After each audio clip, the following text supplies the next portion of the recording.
Today we're going to be talking about the biggest misconception of EVs. What happens when you run out of charge?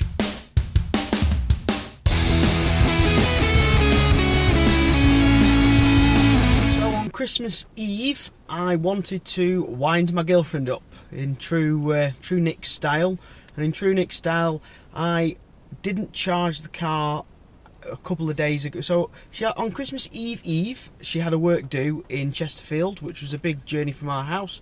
So easily did that journey and easily came back. And then on Christmas Eve, it was family visiting time, dropping presents off, etc. Ready for Santa to send them off to relatives and children that we know. So I went to go and visit my gran, visit her. Then I went to go and see my mum.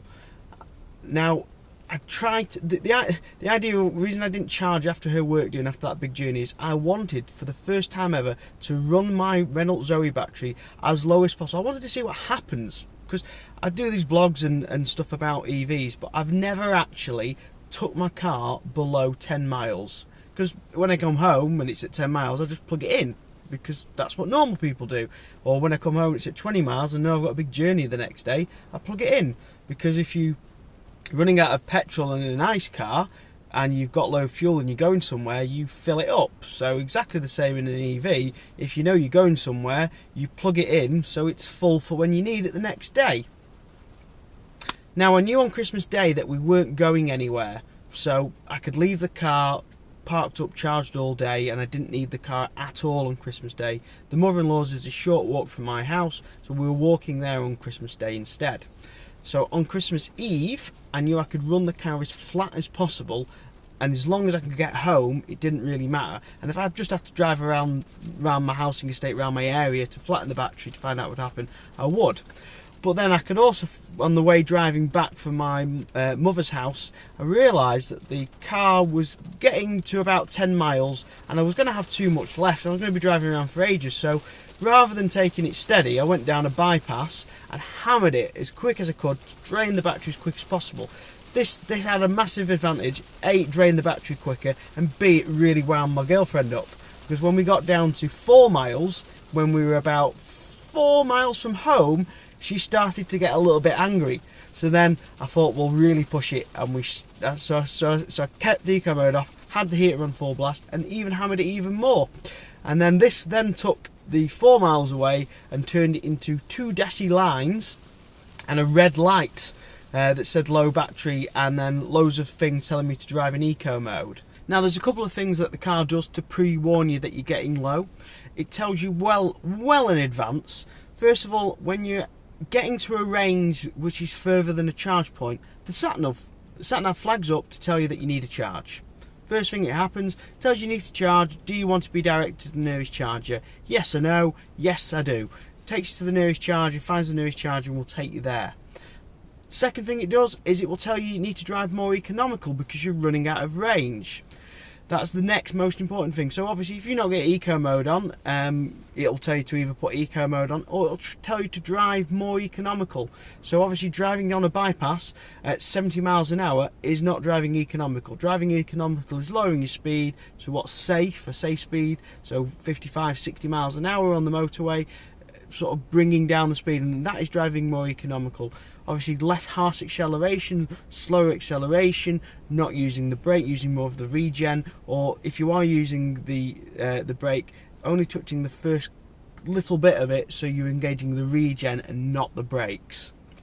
Obviously, the way Zoe's work to a Nissan Leaf, for example, is a little bit different.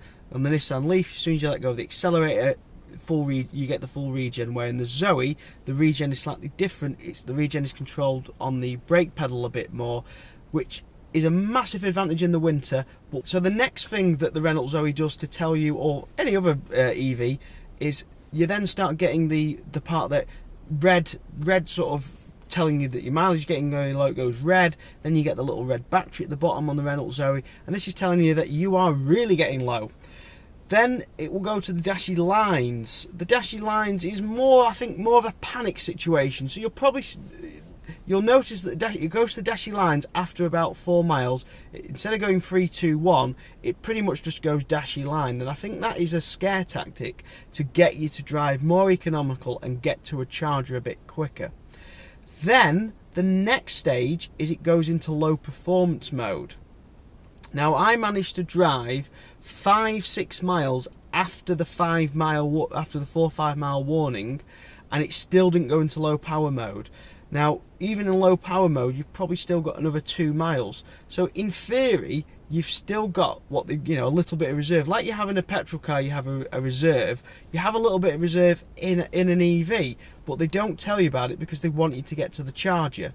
Now, I didn't run out. I managed to get home, managed to plug in plenty of time, and didn't run out of charge. Now, if I did, I could have, because of my batteries on lease, I could have just called Renault Services, and I would have got a free relay to the nearest charge point to charge my car.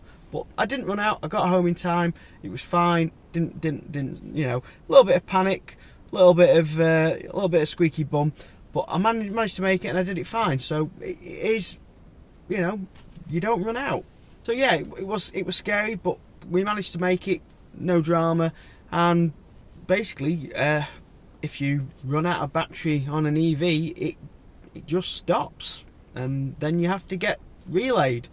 Bit like if you break down in a petrol car and you haven't got any petrol stations near you, you call a tow-up company and you get towed or picked up by the RAC, or sometimes the RAC will come out with some fuel and put some fuel in your car. But if you run out of fuel and you run out of battery, you are an idiot, because if you are ignoring the part on your car that tells you that you've got so many miles left to get to a petrol station, and you continue to ignore it and ignore all the flashy lights and the bit of the sat nav telling you where the nearest charge station is, you've got to be an idiot. So if you're an idiot and you've run out of charge, please leave a comment in the section below. Or if you're an intelligent person and see that you've got obviously low fuel or low battery and plug it in or fuel up, leave a comment in the section below. And if you are thinking about getting an EV, let me know what you're thinking of getting. Have you considered the new Renault Zoe, or are you looking at the new Nissan Leaf, or is it another EV that I've not considered? Thanks very much for watching this video. Please give it a thumbs up, please like and share it and subscribe.